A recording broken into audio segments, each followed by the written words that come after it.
대표적 장외거래 시장 KOTC가 최근 급격하게 몸집을 불리고 있습니다. 현재 시총 규모가 15조 원을 넘어섰는데 1년 사이에 무려 50% 넘게 증가한 수치라고 합니다. 무엇보다 거래량이 늘어났다는 점이 고무적인데요. 2015년 2억 원대에 불과했던 일평균 거래량이 지난해에는 10억 원을 넘어섰고요. 또 올 들어서는 30억 원대로 급증을 했다고 합니다. 올해부터 시행된 양도소득세 면제 효과와 함께 최근 KOTC 시장에 이따른 스타 기업들이 탄생하기 때문일 텐데요. 얼마 전 상장한 카페24를 비롯해서 현재 대장주인 지누스까지 모두 엄청난 화제를 모은 종목들입니다. 이 밖에도 YD생명과학과 삼성메디슨 같은 종목들이 이런 기세를 쭉 이어가고 있는데요. 오늘은 장외시장 화제 기업들 함께 살펴보고요. 또 투자 전략까지 짚어보겠습니다. 먼저 저희 안건희 캐스터와 프로그램 참여하실 수 있는 방법 듣고 내용 바로 시작하겠습니다. 네, 저희 방송에 참여할 수 있는 방법 알려드리겠습니다. P2P와 장외 주식에 대해 궁금한 점이 있으신 분들은 검색창에서 와우스타를 검색하시면 저희 프로그램 홈페이지가 나오는데요. 홈페이지 무엇이든 물어보세요 코너에 궁금한 점을 남겨주시거나 전화 026676-0074로 직접 문의해 주셔도 좋고요. 카카오톡 와우스타 P2P를 검색하셔서 친구 추가하신 뒤에 P2P와 장외 주식에 대한 궁금증 무엇이든 물어보시면 방송에서 답변 드리겠습니다. 여러분의 많은 관심과 참여 기다리고 있겠습니다.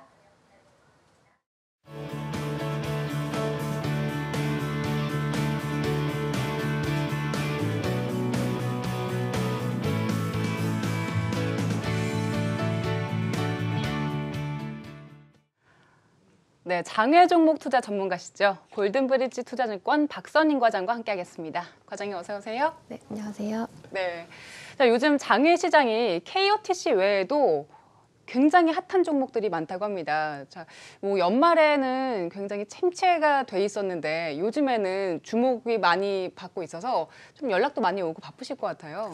아무래도 작년에는 이제 요즘 분위기 어때요라고 저한테 질문을 하면 뭐 투자 심리가 얼었습니다. 뭐 냉각기예요. 바로 이런 반응을 제가 많이 했는데 최근에는 연말 지나고 연초부터는 이제 좀 아무래도 장외 주식 흐름이 좀 더 좋아지다 보니까 이제 좀 훈풍이 부나라는 약간 생각이 들 정도로 아무래도 좀 거래 문의도 많고 아무래도 코스닥 시장이 변동성이 있지만 좀 활성화가 좀 되는 거에 기대에 부응해서 장외 주식 시장도 조금 이제 거래가 조금 활발하게 거래량도 늘고 이제 KOT 시장에서 늘고 전반적으로 분위기는 조금 더 좋아지고 있는 것 같습니다. 네, 뭐 시장 전반적으로 봤을 때도 분위기가 좋아지고 있는데 업종별로 나눠서 살펴봤을 때도 저희가 오프닝에서도 말씀을 드렸지만 요즘 장외에서 시세를 내는 종목들이 주도주 바이오는 물론이고 또 다양한 종목별로 좀 포진이 돼 있다고 해요. 사실 장외 주식은 장내 주식의 흐름을 이제 따라가는 트렌드를 거의 다 따라가는 경우가 많은데요. 예. 작년에는 연말에 이제 바이오 업종이 아무래도 주류를 이뤄서 연초까지 그게 이어졌는데 장외 주식은 그게 2월 초까지 이제 바이오 업종이 아무래도 조금 더 활성화가 많이 되어 있었었고요. 그리고 이제 아무래도 급등을 한 다음에는 조정이 오기 때문에 주가가 조금 현재는 조정이 오는 상황입니다. 그래서 예전에는 한 특정 종목이 뭐 거래가 뭐 활발하거나 아니면 특정 뭐 어떤 섹터가 굉장히 뭐 그 섹터만 굉장히 거래가량이 많다던가 뭐 이런 식의 경우가 많았는데요. 근데 최근에는 종목에 대한 편식이 없고 정말 뭐 4차 산업 관련된 회사, 뭐 IT 회사, 뭐 지금 설명드린 뭐 바이오 회사, 뭐 정말 종류가 다양하게 업종에 상관없이 정말 거래가 활발하게 이루어지고 있습니다. 그래서 또 비상장 회사 장외 주식 중에서도 이제 대형 계열사들이 있어요. 뭐 삼성 메디슨이라던가 현대 엔지니어링, 뭐 현대 MN소프트, 뭐 현대 오일뱅크처럼 이제 대기업 관련된 회사들도 지금 작년에 비해서는 이제 주가가 조금씩 상승을 하면서 아무래도 작년에 비해서는 올해 투자 심리가 조금 더 적극적으로 반영이 되고 있는 것 같습니다. 요 KOTC 시장에서도 이제 그 거의 양도소득세가 비과세가 되면서 아무래도 이제 투자자들의 심리가 세금에 대한 사실 부담이 좀 많이 있었거든요. 양도소득세가 10%, 20%라는 게 사실 적은 금액은 아니기 때문에 좀 투자하시기 좀 꺼려하셨던 분들도 비과세이기 때문에 이제 뭐 사셨다가 파셨다가 이렇게 하시는 거를 조금 더 매매를 좀 더 많이 하게 되시는 것 같습니다. 네.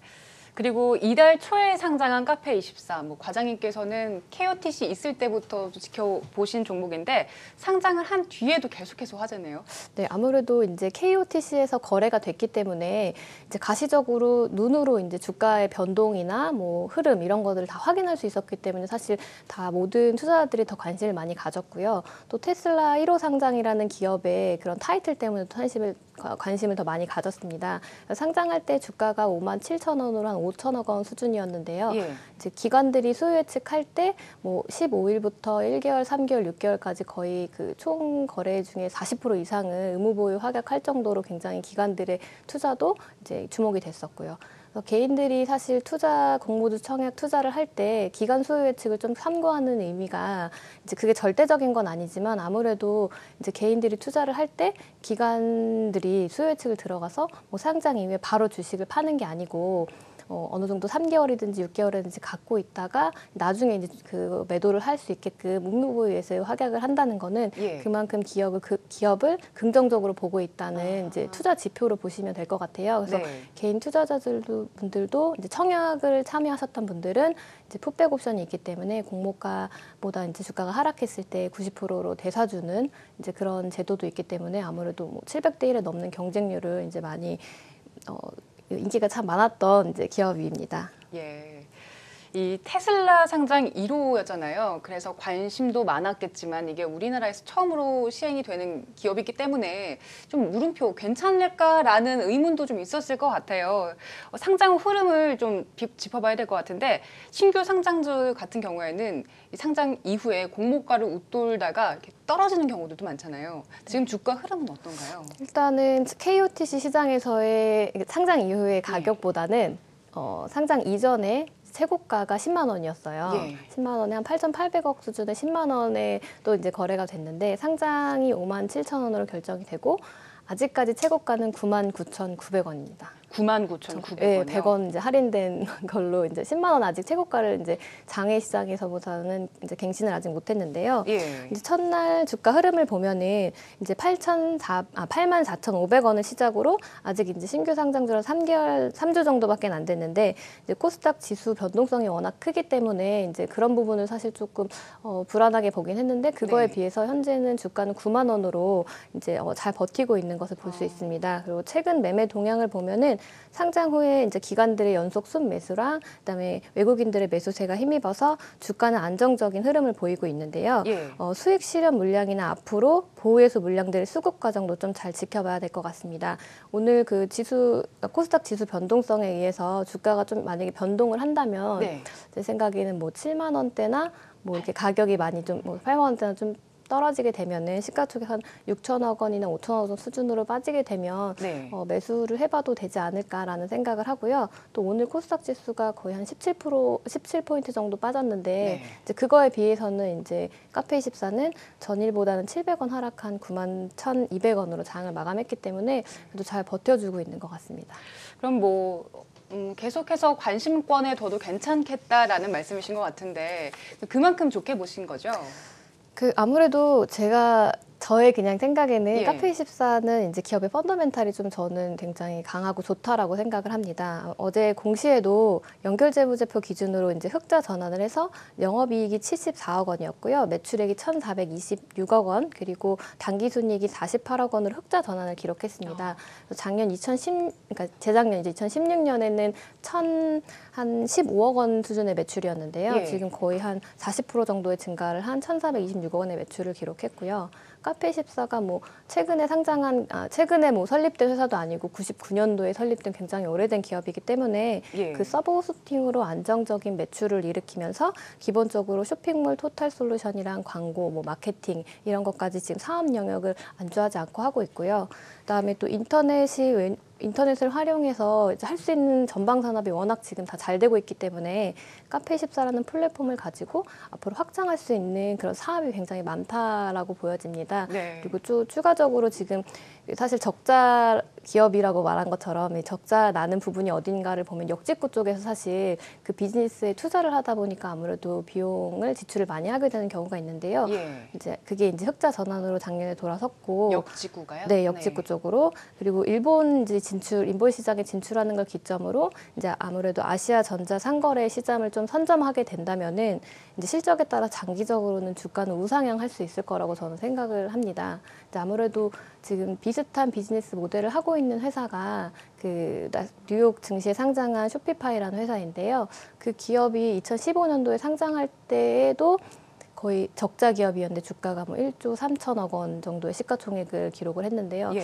제가 오늘 퇴근하기 전에 봤을 때 시가총액이 14조억 원이더라고요. 그래서 이제 아무래도 이런 전자상거래 관련돼서 플랫폼을 하고 있는 회사의 성장성은 사실 한번 깔아놓으면 정말 수익이 안정적으로 계속 벌리고 또 역직구 쪽이나 해외 쪽으로 잘 하고 있기 때문에 이 기업이 계속 앞으로 사업을 지금 이대로만 잘해준다면은 아무래도 이제 더 성장은 더 크게 할 수 있을 것 같습니다. 네, 뭐 카페24가 상장하고 나서 이걸 그때 샀어야겠다 했다 이런 분들도 많은데요. 뭐 일단 99년에 설립이 됐기 때문에 안정적이기도 하고 계속해서 사업 영역을 넓혀가니까 성장성도 충분하다라고 말씀을 해주셨어요. 그리고 카페24에 이어서 제2의 테슬라 상장 요건으로 상장을 할 것이다라고 전망되는 종목이 바로 N3N인데 N3N도 지난번에 한번 소개를 해주셨잖아요. 이 종목 시세면에서 봤을 때 여전히 테슬라 요건으로 상장할 가능성이 있을지 궁금한데 어떻게 보시나요? 일단 그 빅데이터 시각화 솔루션이기 때문에 그 N3N은 그 소프트웨어 쪽으로 보기 때문에 사실 카페24랑은 조금 다른 이제 측면으로 봐야 되는데요.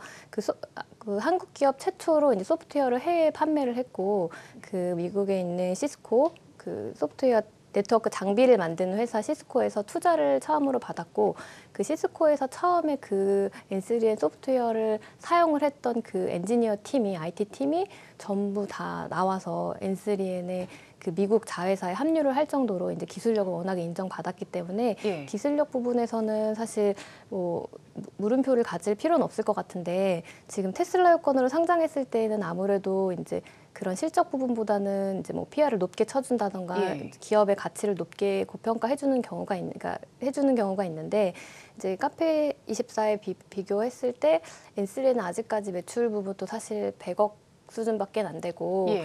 그리고 올해 상반기에 이제 해외 매출 쪽으로 의미 있는 숫자가 나온다라고는 하는데 이제 만약에 그게 의미 있게 나오게 되면 테슬라 요건으로 상장을 안 하고 그냥 일반 상장을 할 수도 있을 것 같습니다. 그래서 사실 그 시장에서 보는 그 의견은 테슬라 요건으로 상장을 할 거다라는 의견이 좀 많았는데요. 예. 아무래도 이제 테슬라 요건으로 상장하게 될 경우에는 주관사의 이제 수수료 부분도 좀 비싸고 이제 여러 가지 것들을 봤을 때는 그냥 일반 상장을 할 수도 있을 가능성도 있고요. 예. 작년 이제 1월 달에 제가 그 N3N 소개했을 때는 한 10만 원 초반에 한 1,900억 수준에 이제 거래가 됐는데 지금 오늘 정도 한 18만 원으로 한 3천억 원 수준이 넘는 수준으로 가격이 주가가 많이 올랐어요. 네.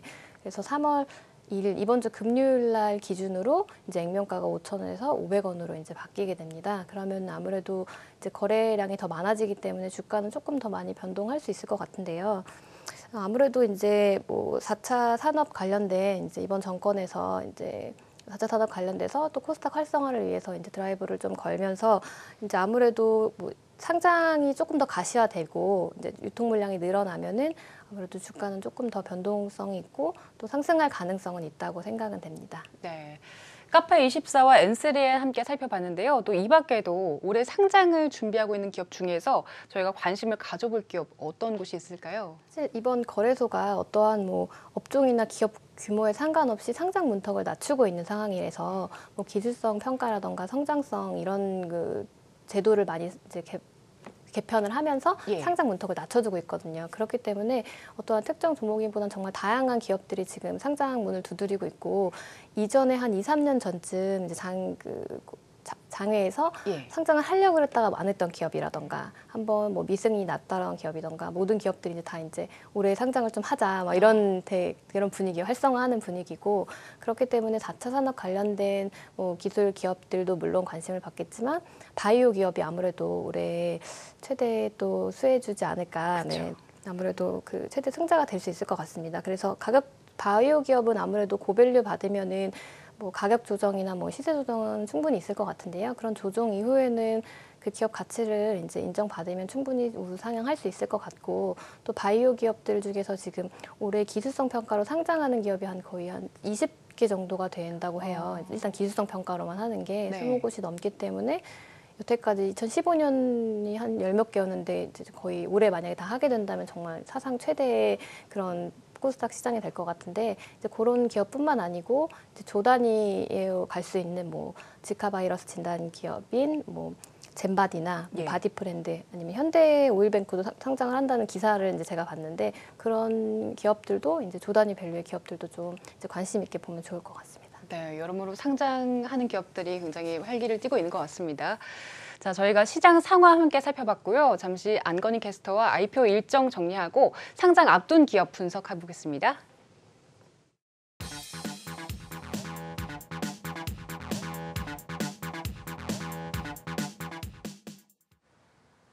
네, 2월의 마지막 날 인사드립니다. 연초부터 비수기 없이 분주했던 IPO 시장은 3월에도 많은 이슈들을 쏟아낼 전망인데요. 3월 IPO 시장에 주목할 이슈 정리해드립니다.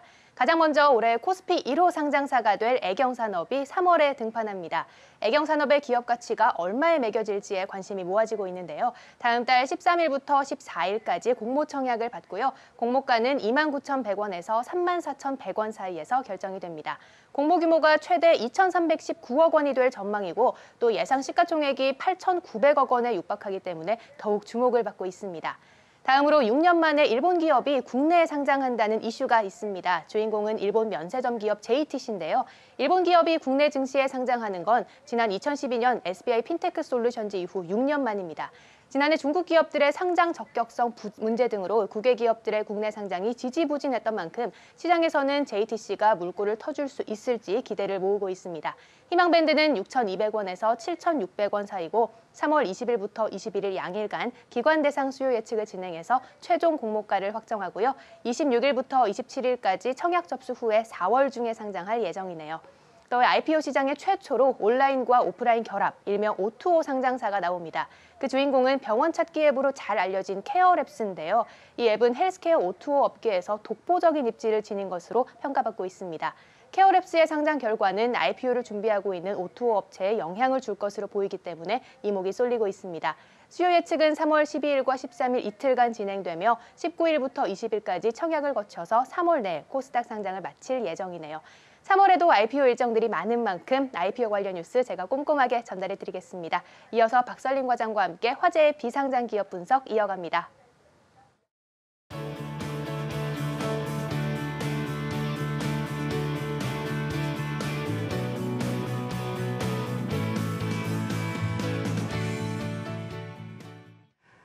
네, 계속해서 상장을 준비하고 있는 장외 기업 한 곳 살펴보겠습니다. 과장님, 오늘 어떤 기업 소개해 주시나요? 오늘은 피부에 붙이는 패치 전문 기업인 아이큐어입니다. 기술성 특례 상장을 거쳐서 코스닥 시장으로 지금 상장을 준비하고 있는데요. 일반적인 바이오 회사는 R&D 자금이 많이 필요하고 예. 초반에 이제 자금 투여가 많이 되고 있기 때문에 그 아이큐어는 바이오 기업 같은 경우에는 사실 적자 기업이 많은데요. 아이큐어 같은 경우에는 적자의 기업은 아닙니다. 이제 아무래도 이제 시간이 오래 걸리는 그런 패치 약품을 개발하는 동안에 회사가 캐시카우를 이제 하기 위해서 뭐 기존의 패치 쪽으로도 매출이 일어나고 있고요. 그다음 예. 화장품 사업 쪽으로 좀 사업을 확장하고 있습니다.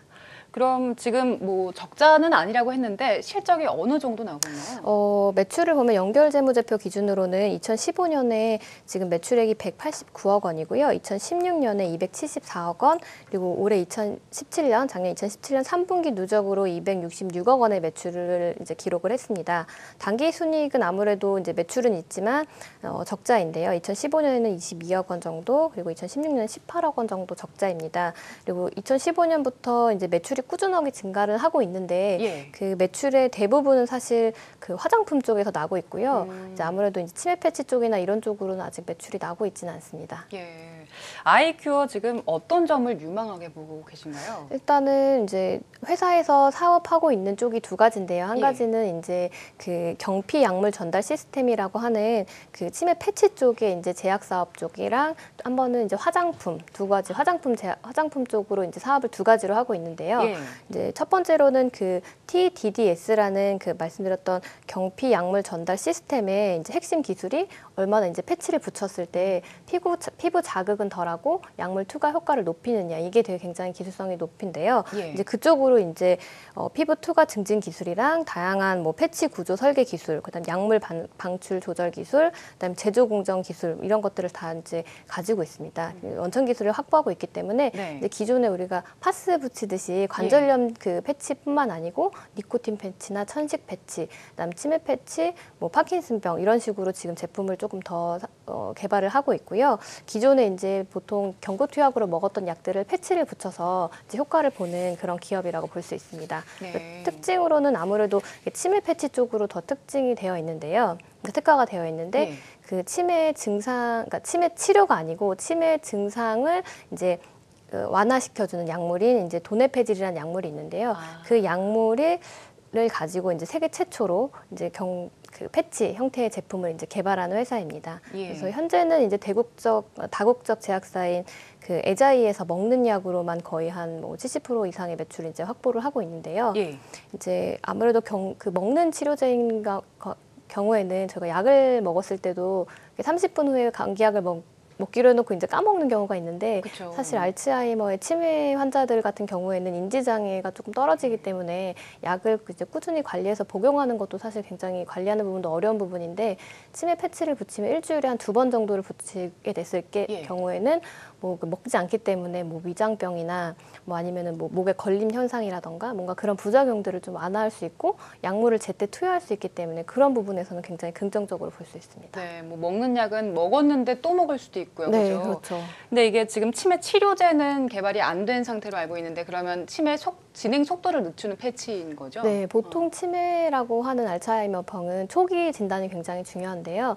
초기에 이제 발견을 해서 약물 치료를 했을 때는 그 진행 속도를 현격하게 줄일 수가 있습니다. 그렇기 네. 때문에 아무래도 뭐 완치라기보다는 진행 속도를 늦추는 걸로 이제 사실 감기처럼 앓고 가는 거죠, 계속. 근데 치매 같은 경우에는 이제 이번 정권에서 이제 향후에 이제 10년 동안 뭐 1조 원의 이제 뭐 투자를 하면서 예. 이제 정부의 지원으로 신약도 개발하는 거를 많이 이제 활성화를 하겠다 이랬기 때문에 아무래도 이제 치매 환자는 계속적으로 발생은 하고 있는데, 그거에 대한 이제 정부의 정책도 조금 지원을 해줘야 될 것 같고요. 예. 그다음에 이런 더 편리하게 약물을 복용할 수 있게끔 하는 것도 사실 굉장히 중요한 포인트인 것 같습니다. 네, 뭐 제약 쪽에서는 치매 패치 굉장히 신선한데 이게 핵심인 것 같고요. 또 화장품 쪽으로도 사업을 하고 있다고 하셨는데 어떤 사업들 있나요? 화장품은 지금 아까 말씀드렸던 것처럼 이제 워낙 제품이 이제 다양하기 때문에 그런 제형 원천 기술을 가지고서는 뭐 기본적으로 마스크팩이나 하이드로겔 마스크팩도 지금 하고 있는데, 예. 가장 매출이 많이 일어나고 있는 거는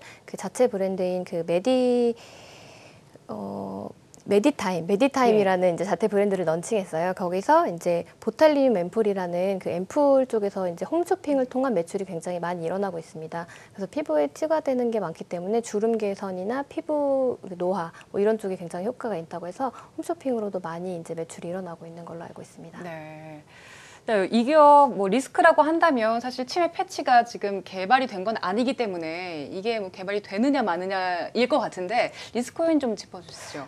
지금 국내에서 임상 3상을 진행하고 있기 때문에 예. 임상 3상의 그 성공 여부에 따라서 아무래도 성공을 하게 될 경우에는 당연히 주가에 영향을 받아서 상승할 수 있지만, 이제 만약에 성공을 하지 못할 경우에는 이제 바로 주가에 타격을 받을 수 있을 것 같고요. 화장품 사업 역시 이제 그 홈쇼핑을 통해서 매출이 일어나기 때문에 그것도 이제 활성화가 되는 것보다는 경쟁이 치열해지면 매출이 조금 꺾일 수 있습니다. 그래서 예. 그런 부분도 조금 리스크인 것 같고요. 아무래도 지금 다국적 제약사인 에자이사에서 이제 치매 패치 쪽으로도 지금 그 아까 말씀드렸던 도네페질의 패치 확보도 되게 필수적이기 때문에 만약에 향후에 이제 아이큐어가 이제 이런 기술을 라이센스 아웃 할 수 있는 가능성도 있지 않나 이제 생각이 됩니다. 네. 지금 장외에서 시세는 어느 정도 되나요? 장외에서 시세는 오늘 기준으로는 한 45,000원 정도의 수준을 볼 수 있는데요. 발행 주식이 490만 주인데 이제 여기 전환 사채가 다 48만 주가 있어요. 그리고 공모가는 보통 한 공모주는 한 25% 정도 했을 때는 사실 상장을 한다라고 만약에 올해 상장을 한다라고 가정했을 때 유통 주식이 굉장히 많기 때문에 현재 45,000원 수준으로 하면은 거의 뭐 3천억 수준이기 때문에 좀 무거운 상황이긴 합니다. 예. 네. 자, 마지막으로 이 아이큐어 이야기를 듣고 투자한다면 어떤 투자 포인트에 주목을 해야 될지 좀 짚어주시죠. 네, 아무래도 이제 2016년에 상장을 한번 진행을 하려다가 그 당시 때도 이제 5만 원까지 주가가 올랐었는데요. 그 이후에 상장이 늦어지면서 3만 원까지 빠지면서 지금 다시 주가가 원래로 돌아오는 분위기예요. 그렇기 때문에 이제 뭐 화장품 쪽으로 매출이 많이 난다라고 하지만 사실 그 주가의 포텐셜은 침해 폐지 쪽으로 있기 때문에 뭐 단기간에 주가의 상승을 보고 투자를 하기보다는 그냥 기업의 자체에 조금 집중을 해서 투자를 한다면 나쁘진 않을 것 같은데 단기간에 이제 뭐 상장을 해서 막 주가가 상승하고 막 이러기에는 좀 오랫동안 장에서 거래가 됐고 또 무겁기 때문에 조금 그런 부분은 쉽지 않을 것 같습니다. 그래서 이제 향후에 이제 만약에 공모 청약을 만약에 하게 된다면 이제 기관 소유 측도 좀 보셔야 될 것 같고요. 공모가를 또 어느 정도로 할지 그런 일정들을 잘 꼼꼼하게 확인하셔서 이제 만약에 좀 싸다 하면은 해볼 만할 것 같고요. 만약에 가격이 좀 너무 싸지 않다라고 하면 주가 흐름을 보고 하셔도 나쁘진 않을 것 같습니다. 네, 뭐 진행 상황들 좀 장기적으로 지켜봐야 될 것 같습니다. 네, 지금까지 박선임 과장과 함께 상장 준비 중인 아이큐어 살펴봤습니다. 고맙습니다. 네, 저희가 오늘 준비한 소식은 여기까지입니다. 오늘도 편안한 밤 보내시기 바랍니다.